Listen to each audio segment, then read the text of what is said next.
नमस्कार। कल भाजपा की केंद्र सरकार ने सीए लागू करने का नोटिफिकेशन जारी किया है। 10 साल देश पे राज करने के बाद एन चुनाव के पहले इन लोगों को सीए की बात करनी पड़ रही है।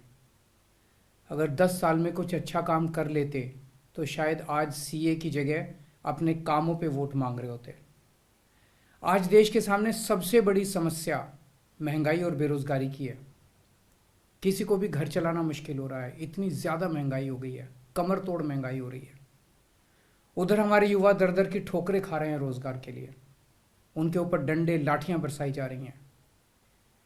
ऐसे में सरकार बेरोजगारी और महंगाई का समाधान ढूंढने की बजाय सीए की बात कर रही है, तो ये बड़े दुख की बात है। ये सीए आखिर है क्या? बीजेपी की केंद्र सरकार का कहना है कि 3 देश, बांग्लादेश, पाकिस्तान और अफगानिस्तान, इन 3 देशों के अल्पसंख्यक जो हैं वो अगर भारत की नागरिकता लेना चाहें तो उन्हें भारत की नागरिकता दे दी जाएगी।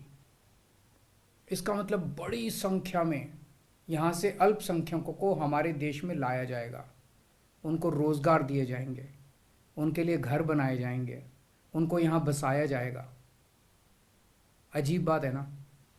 बीजेपी की केंद्र सरकार से हमारे बच्चों को रोजगार दिए नहीं जा रहे, पाकिस्तान से लोगों को लाके उनके बच्चों को रोजगार देना चाहते हैं।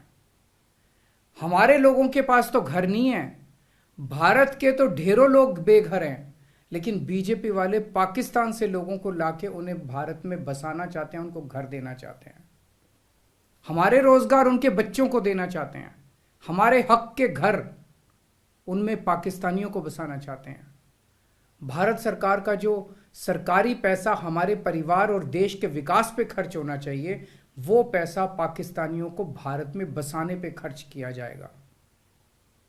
इन 3 देशों में लगभग 2.5 से 3 करोड़ अल्पसंख्यक हैं। ये तीनों बहुत गरीब देश हैं।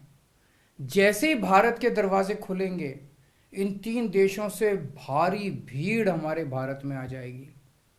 अगर इन 2.5-3 करोड़ में से 1.5 करोड़ लोग भी भारत आ गए तो कौन देगा इनको रोजगार? कहां बसाओगे इनको? बीजेपी वाले अपने घर में बसाएंगे क्या इनको? इनके अपने घर में रखेंगे क्या इनको? बीजेपी वाले देंगे क्या इनको रोजगार? कौन देगा इनको रोजगार? तो प्रश्न उठता है कि बीजेपी ऐसा क्यों कर रही है। कई लोगों से मैंने बात की, कुछ लोगों का कहना है कि ये पूरा का पूरा खेल वोट बैंक बनाने की गंदी राजनीति है। इन तीनों देशों से 1.5-2 करोड़ लोगों को अगर भारत ले आया गया और उनको चुन चुन के इस तरह से देश के अलग अलग भागों में बसाया गया, जिससे जहां जहां बीजेपी के वोट कम हैं वहां झुग्गियां डाल के अगर इन लोगों को वहां बसाया गया तो वहां बीजेपी का एक पक्का वोट बैंक तैयार हो जाएगा, बीजेपी के वोट बढ़ जाएंगे। और आने वाले इस चुनाव में तो नहीं, आने वाले भविष्य के चुनाव में बीजेपी को इससे बहुत बड़ा चुनावी फायदा मिल सकता है, ऐसा कुछ लोगों का कहना है। मुझे नहीं पता ये सच है कि गलत, लेकिन सबसे बड़ा प्रश्न है कि बीजेपी ये क्यों कर रही है। एक तरफ बीजेपी की हरियाणा सरकार हरियाणा के बच्चों को रोजगार देने में असमर्थ है।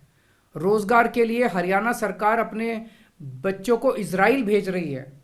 इजराइल में हम सब जानते हैं कि युद्ध चल रहा है, हमारे बच्चों को युद्ध में धकेला जा रहा है। अपने बच्चों को तो रोजगार है नहीं और पाकिस्तानियों को भारत लाके उनके बच्चों को रोजगार देना चाहते हो। मेरी तो यह बात बिल्कुल समझ से परे है। बीजेपी वाले पूरी दुनिया से बिल्कुल उल्टा चल रहे हैं। पूरी दुनिया में कोई भी देश अपने पड़ोसी देशों के गरीबों को अपने घर नहीं लाना चाहता। पड़ोसी देशों के लोगों को अपने देश में आने से रोकने के लिए पूरी दुनिया में हर देश तरह तरह के कानून बनाता है, बॉर्डर पे दीवारें लगाता है, बॉर्डर पे बिजली की तारें लगाई जाती हैं ताकि पड़ोसी देश का कोई भी व्यक्ति हमारे देश के अंदर ना आ सके। बीजेपी शायद अकेली पार्टी है पूरी दुनिया की जो पड़ोसी देश के गरीब लोगों को अपने देश में घुसाने के लिए दरवाजे खोल रही है, बिल्कुल उल्टा कर रही है। एक और बात है सोचने की, पिछले 10 सालों में 11 लाख से ज्यादा भारत के बड़े बड़े अमीर उद्योगपति और व्यापारी भारत छोड़ के चले गए। ये लोग भारत में फैक्ट्री चलाया करते थे, इंडस्ट्री चलाया करते थे, बड़े बड़े व्यापार किया करते थे, लाखों लोगों को नौकरी देते थे, रोजगार देते थे। ये बीजेपी की गलत नीतियों और उनके अत्याचार से तंग आके भारत छोड़ के चले गए। अगर बीजेपी को लाना ही है तो इन लोगों को वापस भारत लेके आओ ना, जो भारत छोड़ के चले गए। ये भारत आएंगे, इनके पास पैसा है, भारत में इन्वेस्ट करेंगे, नई नई फैक्ट्रियां खोलेंगे, नए नए व्यापार खोलेंगे, अपने बच्चों को रोजगार मिलेगा। ये क्या बदतमीजी है कि बांग्लादेश के, पाकिस्तान के और अफगानिस्तान के लोगों को हमारे देश में लाके बसाएंगे और उनको हमारे बच्चों के हक के रोजगार उनको देंगे। ये लोग कह रहे हैं कि 2014 के पहले आए हुए घुसपैठियों को इन नागरिकता दी जाएगी। ऐसा नहीं है, ये तो शुरुआत है। एक बार ये सिलसिला चालू हो गया, एक बार दरवाजे खुल गए तो फिर बहुत बड़ी संख्या में पाकिस्तानी और बांग्लादेश से लोग भारत में आने लगेंगे। आज बीजेपी कह रही है 2014 के पहले आए हुए लोगों को ही नागरिकता दी जाएगी। देख लेना, अगले चुनाव में ये बीजेपी वाले इस तारीख को बढ़ा के 2024 कर देंगे कि 2024 के आए हुए पहले वाले लोगों को दी जाएगी, और फिर इसे और आगे बढ़ा देंगे।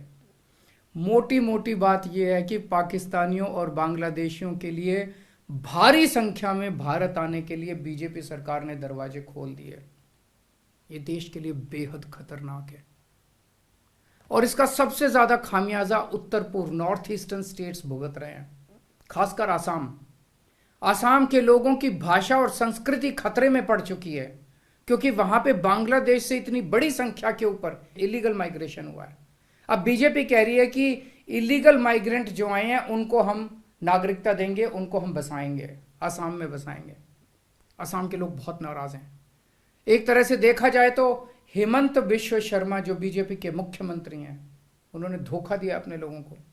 अपने असम के लोगों की खातिर उन्हें सीए का विरोध करना चाहिए था।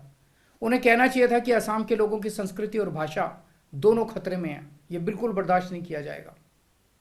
तो दोस्तों, पूरे देश की मांग है कि सीए को वापस लिया जाए। हम किसी हालत में अपने बच्चों की नौकरियां, अपने बच्चों के रोजगार दूसरे देश के लोगों को किसी हालत में नहीं देंगे।